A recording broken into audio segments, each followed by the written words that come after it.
One क्या है बता दिए, मेनी वन क्या है फंक्शन बता दिए। इनटू क्या होता है, अगर कोई प्री इमेज का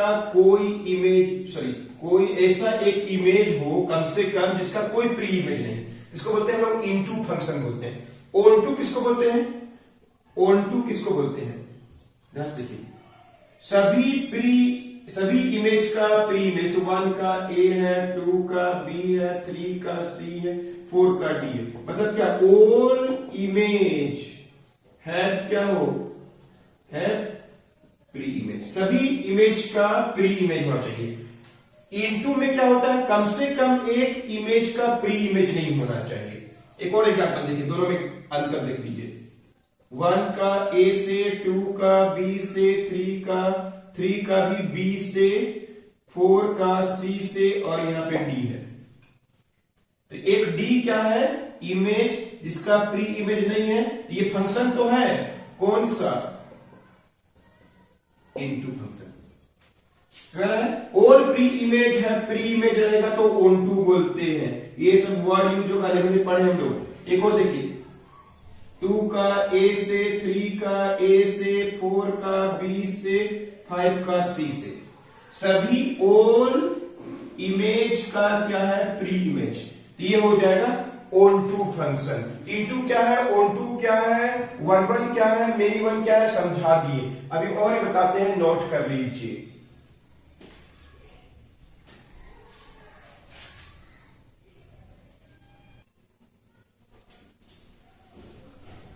और देखिए, कोई फंक्शन दो टाइप का एक सकता है, जैसे यहां देखिए, एक को बोलते हैं 1 ऑन 2, एक और देखिए many 1 on 2, 1 on 2, many 1 on 2। देखिए ध्यान से, 1 भी होना चाहिए, ऑन 2 भी होना चाहिए।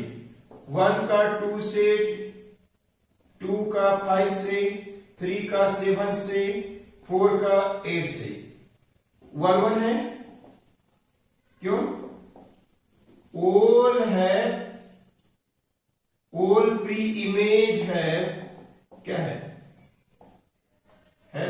देर डिस्टिंक्ट, अलग अलग क्या है, इमेज, और सब, और ऑल इमेज है प्री इमेज। तो ये हो गया 1 ऑन 2। एक और देखिए, 1 मेनी 1 का 2 से, 2 का 2 से, 3 का 4 से, 4 का 5 से, ये मेनी 1 है, ये मेनी 1 है, क्यों है, क्योंकि प्री इमेज 1 एंड 2 है, क्या है, सेम इमेज। कम से कम दो ठो का एक ही इमेज होना चाहिए। जैसे 1 और 2 का, सपोज ये 5 है, 1 और 2 का इमेज कौन है, 1 और 2 का इमेज कौन है, 5 है, 1 का भी 5 है, 2 का, ये हो गया मेनी 1, और सभी ऑल इमेज का क्या है, प्री इमेज। तो ये हो गया मेनी 1 ऑन 2। क्लियर। एक एग्जांपल लिखते हैं, 1 इंटू का एग्जांपल लिख के दिखाएं, एक 1 इंटू 1 का 2 से, 2 का 3 से, 3 का 4 से 5, 1 भी है, और 5 एक इमेज है जिसका प्री इमेज नहीं है, सब फंक्शन है बट नॉट 1 इंटू है। एक और देखिए, 1 ऑन 2 का एग्जांपल दिखाएं, तो दिखा चुके हैं। मेनी 1 इंटू एग्जांपल दिखाएं, मेनी 1 इंटू 1 का 2 से, 2 का 2 से, 3 का 4 से, 5 से, ये मेनी 1 भी है और इंटू भी है।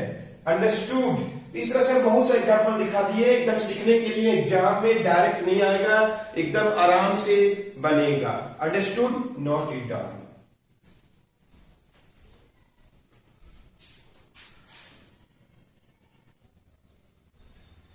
आइडेंटिटी फंक्शन, ध्यान देखिए, if a function is such that कि fx का वैल्यू x ही हो, मतलब जो उसका डोमेन है वही उसका रेंज हो, मतलब क्या, f ऑफ 1 का वैल्यू 1 हो, f ऑफ 2 का वैल्यू 2 हो, ऐसा फंक्शन को बोलते हैं आइडेंटिटी फंक्शन बोलते हैं। बोलेंगे ना 1 का 1, 2 का 2, 5 का 5, 6 का 6, तो ऐसा फंक्शन को बोलते हैं आइडेंटिटी फंक्शन बोलते हैं। एकदम इजी है, समझ में आ गया। कांस्टेंट फंक्शन, इसमें क्या होता है, all प्री इमेज है, ये क्या है, ये सेम इमेज, fx का वैल्यू c बोलते हैं कांस्टेंट। all एग्जांपल देखिए, all प्री इमेज से 1 2 3 4 सबका आंसर सेम 4 सपोज कुछ भी लिख दो 5, मतलब 1 का भी 5, 2 का भी 5, 3 का भी, तो कांस्टेंट फंक्शन बोलते हैं। सभी प्री इमेज का सेम इमेज तो बोलते हैं कांस्टेंट फंक्शन। तो इस तरह से डिफरेंट टाइप्स ऑफ फंक्शन होते हैं जिसके बारे में आपको एकदम अच्छा से समझा दिए। Understood. Identity function, constant function, many one, one one, onto, into, different types of function होते हैं। ये सब 11th में जानते थे। तो चलिए हम लोग आते हैं जो एग्जाम में आता है क्वेश्चंस, उनके बारे में पढ़ने वाले हैं, जिसका नाम है composite function and invertible function. बारी बारी से इनको पढ़ेंगे हम लोग। Understood, note it down.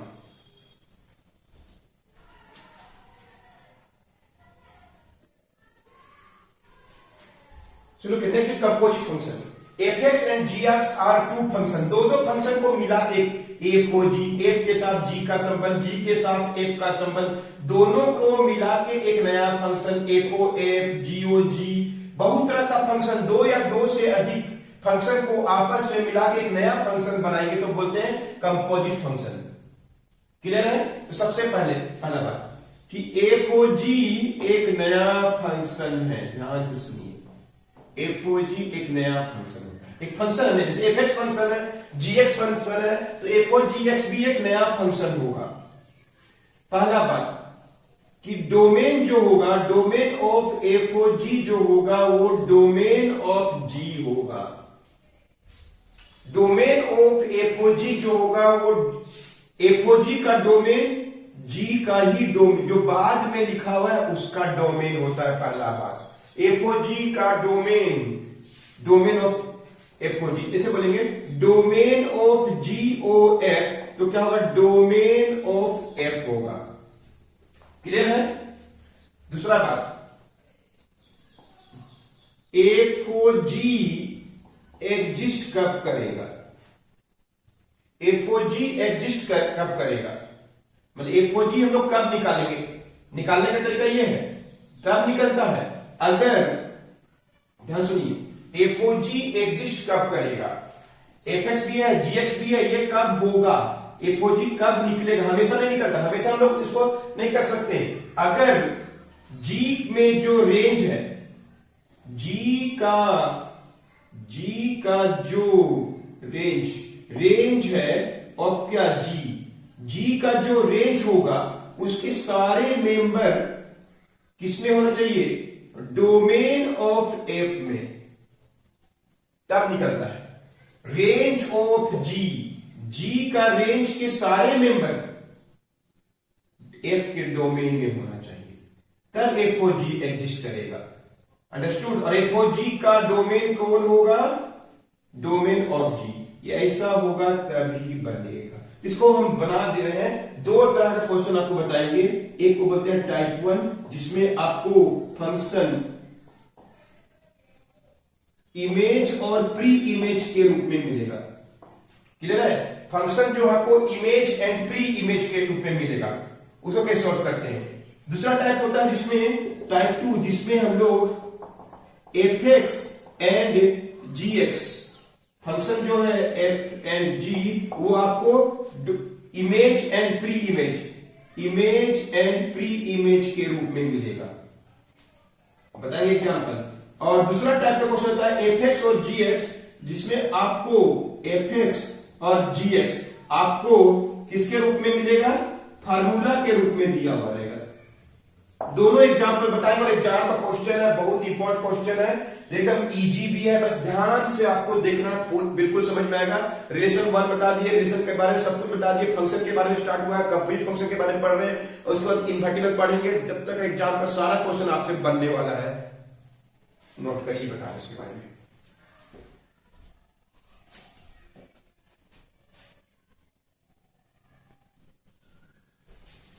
तो फर्स्ट एग्जाम्पल देखिए, F x is a function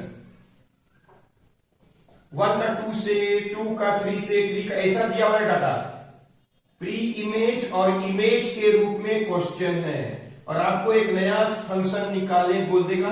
F x दिया हुआ है, जी एक्स दिया हुआ है, और बोल देगा find first F O G, second G O F, third F O F, fourth G O G. ये चारों बताएंगे, आपको समझ में आने वाला है, ध्यान से सुनिए।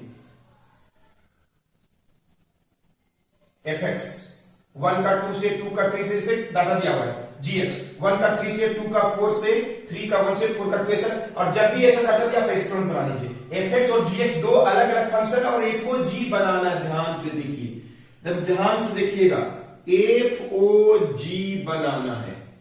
एफ ओ जी बनाने के लिए, एफ ओ जी बनाने के लिए एक नया फंक्शन बनेगा, एक नया फंक्शन बनेगा, एफ के अलावा जी के अलावा एक नया फंक्शन बनेगा एफ ओ जी।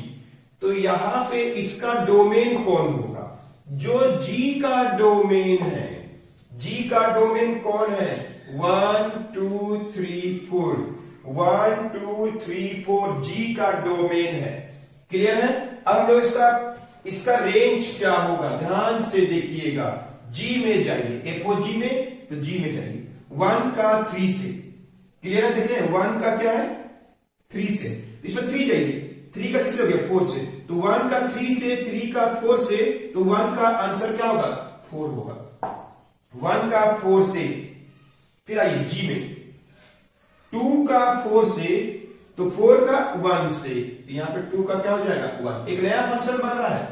3 का आइए, 3 का 1 से, 3 का 1 से दिया हुआ है, तो 1 का क्या है 2 से, 3 में गए, जी है तो जी में गए, जी का डोमेन के पास गए, 3 का 1 है तो यहां 1 में आइए, एफ में 1 का 2 से। क्लियर है? और एक को देखिए 4 का 2 से, तो 2 का 3 से, तो एक नया फंक्शन बन गया F O G is equal to, एक नया फंक्शन बना। अभी तो थोड़ा बहुत समझ में आया होगा, घबराइएगा मत, पूरा समझ में आएगा। एक और एग्जांपल देखिए, अभी हमको निकालना है जी ओ एफ, एक क्या बनेगा न्यू फंक्शन बनेगा, इसका डोमेन कौन होगा, एफ का डोमेन होगा, डोमेन रेंज या प्री इमेज और इमेज, एक ही बात है। डोमेन बोलिए एफ का डोमेन कौन है, एफ का डोमेन कौन है, 1 2 3 4 वही है, क्या करें, है तो है 1 2 3 4। आप देखिए इसका रेंज कैसे लिखेंगे, एफ में जाइए, एफ का डोमेन में गए, एफ का डोमेन में गए, 1 का 2 से, 1 का 2 से, तो 2 खोजिए, 2 का 4 से, तो आंसर होगा 1 का 4। फिर आइए 2 का 3 से, तो 3 का 1 से ही। क्लियर है? सवाल है कि नहीं? 1 का 2 से, तो 2 का 4 से, 2 का 3 से, 3 का 1 से, संयुक्त सेवा जा रहा है मतलब रहिएगा, 3 का 4 से, तो 4 का 2 से ही, 4 में 4 का 1 से, तो 1 का 3 से, तो इसका क्या आंसर है, जी ओ एफ क्या आंसर है, 1 का 4 से, 2 का 1 से, 3 का 3 से, 4 का 3 से। तो ऐसे हम लोग क्या कर सकते हैं, GOF निकाल सकते हैं, FOG निकाल सकते हैं, FOF भी निकाल के दिखा रहे हैं, नोट कीजिए। बिल्कुल समझ में आ रहा है सबको? एकदम इजी चैप्टर है, बहुत इजी है, एग्जाम का क्वेश्चन और इजी आता है, बस आपको ध्यान से समझना है, प्रैक्टिस करते रहना है। एक और देखिए, एफओएफ कैसे निकालेंगे? ये तो और इजी है। एफओएफ का डोमेन, एफ का ही डोमेन होगा, तो इसका रेंज क्या होगा? ध्यान से एफ को देखिए, जी से कोई मतलब नहीं है। 1 का 2 से, तो 2 को खोजिए, 2 का 3 से, 1 का 1 2 3 4 इसका क्या है? डोमेन है। क्लियर है? अब आइए 1 का 2 से, 2 का 3 से, तो आंसर क्या होगा? 1 का क्या होगा? 3। 2 में आइए, 2 का 3 से, तो 3 का 4 से, तो 2 का आंसर क्या होगा? 4 होगा। 3 में आ रहे हैं, 3 में आ रहे हैं, देखिए कैसे आ रहे हैं, 3 का 4 से, तो 4 का 1 से, 4 का 1 से, तो 1 का 2 से, एकदम इजी है। एफओएफ निकाल दिए, अंडरस्टूड? एफओएफ क्या आंसर होगा? फाइनल आंसर ऐसे भी लिख सकते हैं हम लोग, 1 का 3 से, 2 का 4 से, 3 का 1 से, 4 का 2 से। एक और देखिए, जीओजी, तो जीओजी का डोमेन कौन होगा? निकाल रहे हैं जीओजी का डोमेन। अब एफ को भूल जाइए, कौन है? 1 2 3 4, आराम से देखिए, इसको भूल जाइए। जी में ही आइए, जीओजी में, जी में 1 का 3 से, तो 3 का 1 से, तो 1 का किससे बचा? 1 से। देखिए 1 का 3 से, 3 का 1 से, तो आंसर 1 का 1 हुआ, 2 बार करना है। देखिए 2 का 4 से, तो 4 का किससे? 2 से, संयोग से 2 आया। 3 का आते हैं, 3 का 1 से, 1 का 3 से, 4 का 2 से, 2 का 4 से, तो क्या निकला? 1 का 1, 2 का 2, 3 का 3, 4 का 4, तो ये क्या निकला? जीओजी निकल गया। और हम पूछेंगे ये कैसा फंक्शन है, तो क्या बोलिएगा? आइडेंटिटी फंक्शन है। कैसे? कैसे? एफ एक्स का वैल्यू एक्स है कि नहीं है? एफ एक्स का वैल्यू एक्स है कि नहीं है? एफ एक्स का वैल्यू एक्स है। देखिए 1 का 1, 2 का 2, 3 का 3, ऐसा फंक्शन को आइडेंटिटी फंक्शन भी बोलते हैं। तो इस तरह से थोड़ा बहुत आइडिया होगा, एक दो वीडियो और बनेगा तब आपको पूरा समझ में आएगा। डोंट वरी, एकदम बिल्कुल प्रैक्टिस करते रहिए। मिलते हैं नेक्स्ट वीडियो में आपको। तो इस वीडियो में 2 भाग है, टेक्निकली प्रॉब्लम के चलते थोड़ा सा वीडियो ज्वाइन नहीं हो पाया, तो ये 3A और 3B एक साथ देखिएगा। 3A देखिएगा, फिर 3B तुरंत देखिएगा, तुरंत समझ में आएगा। नोट कर लीजिए।